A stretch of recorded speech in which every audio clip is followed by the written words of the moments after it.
Hello, this is a quick video to add to the end of class last night, or just so that you can get a clear understanding of where everything is in Canvas and what's due.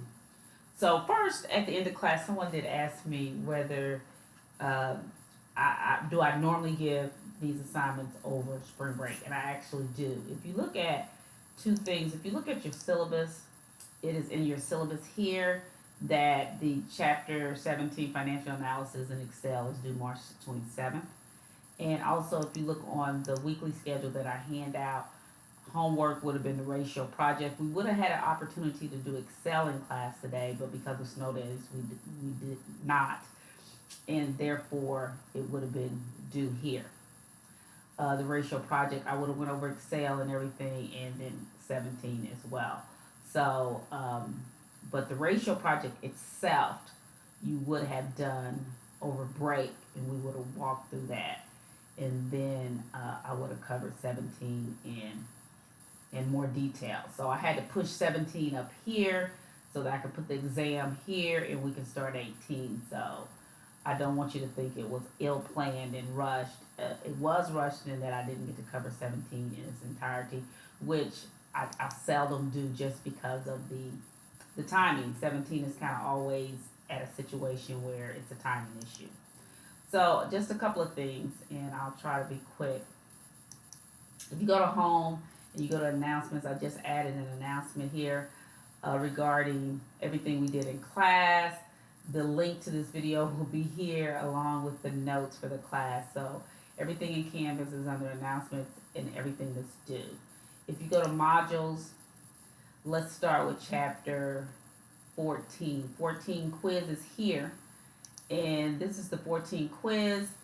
These are the blank quizzes. There were 4 quizzes out there, 4 versions, and then there's the answer. So I want to strongly suggest, as we head and get ready to prepare for the exam, that you take each one of these quizzes and then check your answer. That's how you get ready for that exam. So just know that's there.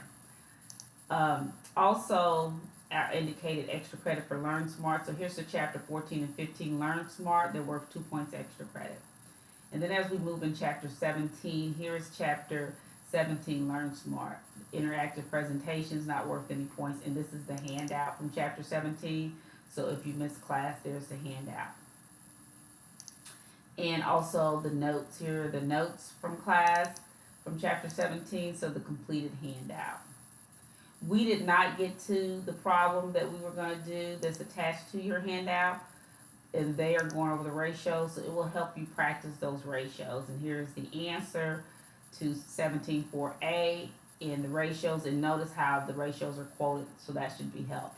Also, when you do your project, I need to see the ratios just like this. I need to see the numbers you use to calculate the ratios, just not a total number divided by a total number and then the ratio, because if you're off, I can't give you partial credit. So I need to see it laid out just like this. And so there are your ratios. Okay. And so that's that problem. And also I'll put an extra one in there just for, here they're comparing 2 companies, and they even have some verbiage there. So I just thought that would be helpful, that particular one as well. So that's chapter 17, notes, the answer.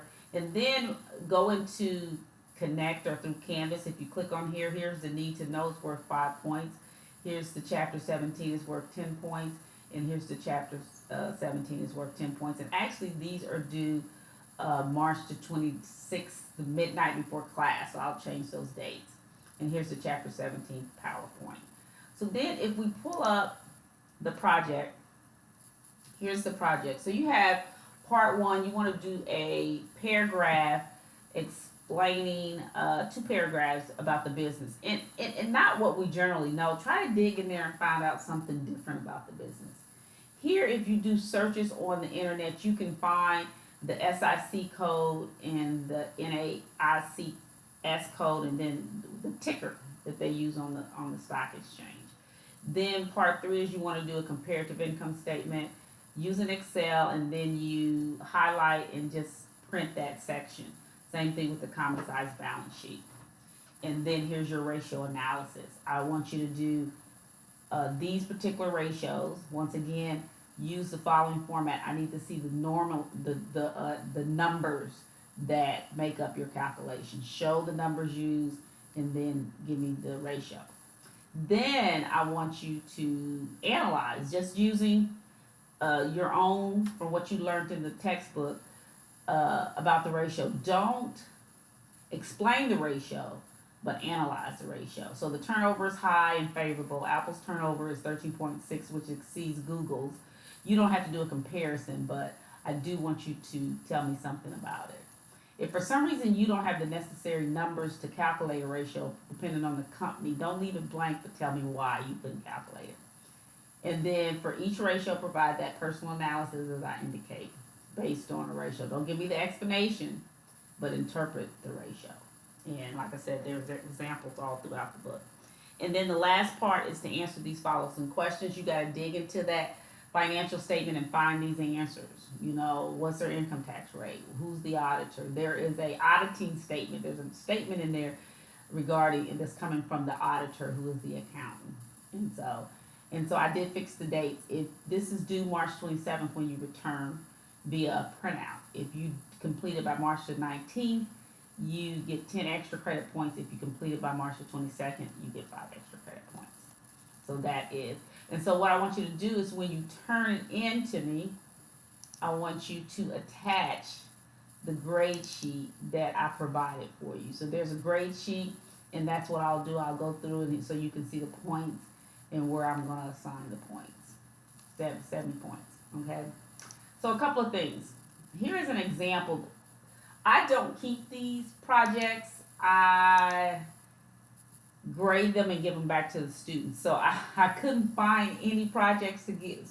So I did find one. This is not A grade project at all, but what it does is it gives you an idea of what I'm looking for. So here's the part one. Here's the 2 paragraphs telling me about Foot Locker. And then here, part 2, there's the SIC code, which is the code is based off of shoe stores. And then here's the NAICS code, which is based off of shoe stores. And the ticker for Foot Locker is FL. He gave me some more information. This is perfect what I'm looking for. Then part here, this is sideways. This is part 3. This is his comparative income statement, or her. This is just one I found that a student had emailed me. So, you know, I want the formatting of the numbers just a little better than that. Dollar signs. The dollar change is fine. And then the percent, at least 1 or 2 decimals. And then here is part 4, which is the comparative balance sheet. And notice everything here is compared to total assets and total liabilities. There's no number there, so that's why that's coming up. So that's like I said, a pretty good example. And you take every line item that they have on their balance sheet and then give me the correct heading. So that's a good example. Like I said, this is, you know, the interior, I would want a little bit more. So here is part 5 where you do the ratio. Here's the ratio. This is what it is. These are the numbers in 4.30 to 1. And then give me, analyze the ratio. For current assets, will easily be able to cover current liabilities, which makes the company pretty reliable. Not a bad statement, but could have gave me a little bit more.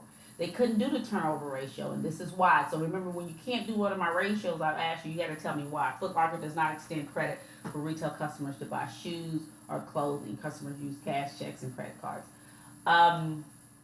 They don't have their own credit card. I'm assuming that's what he's saying at this point. They accept credit cards, but they don't have their own credit cards, so they don't have any account receivable account.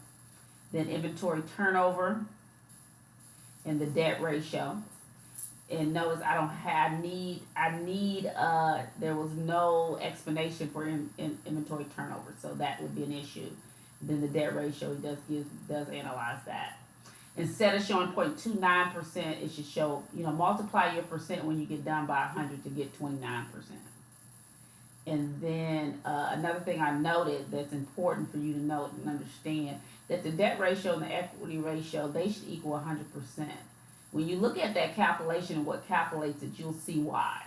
And you can actually see that bottom number, but you'll see why. So anyway, This is, like I said, it's not the best example, a perfect A example, but it gives you an idea of what I'm looking for in the formatting of that. And then finally, part 6, this is the answer to the questions, and then that last paragraph. So that is kind of what I'm looking for. Notice this is just 2 pages, this 4 pages. So it's not a long thing, it's not a long drawn out thing, but it's just kind of give you an opportunity to dig through some financial statements and get familiar with financial statements. I'm going to pull up Coca-Cola, and I just kind of want you to see when I talked about how many pages the financial statements were. They're quite lengthy. Here's Coca-Cola. Notice 170 pages. And once you start digging through there, they have some good information, and hopefully you'll learn some things that you didn't know before. And that's my goal regarding Coca-Cola, which is based in Atlanta. Even just saying where their corporate headquarters are. They talk about, there's tons of information. You do not have to read the 170 pages just to learn about Coca-Cola. But just know there's some really good information. I'm trying to see if I can quickly find, like I said, you really have to drill down. That's why I gave you they give you the executive officers. That's why I gave you the table of contents so that you can maybe work your way through it a little. See, I'm just scrolling and we're just on page 33 of 170 pages. So just know there's a wealth of information there. And I always find it fascinating to go through them. So take your time, go through it, but don't be overwhelmed by the project. It does take time, but hopefully when you're done, you'll learn a little bit more about it, a little bit more about the company. And that was the consolidated income statement. Anyway, so I won't keep strolling. So that's really it. I can't think of anything else I wanted to cover or let you know. So that's everything you need to know. Here's all of the financial statement: Coca-Cola, Disney, Comcast, and PepsiCo. And so everything is there. Here's chapter 14 and 15 information if you're still struggling there. So that's it. Video longer than I wanted it to be, but hopefully it was helpful. Have a great break. And I'm not traveling. I was traveling before break, so I'll try to answer your emails as you send them and you have questions.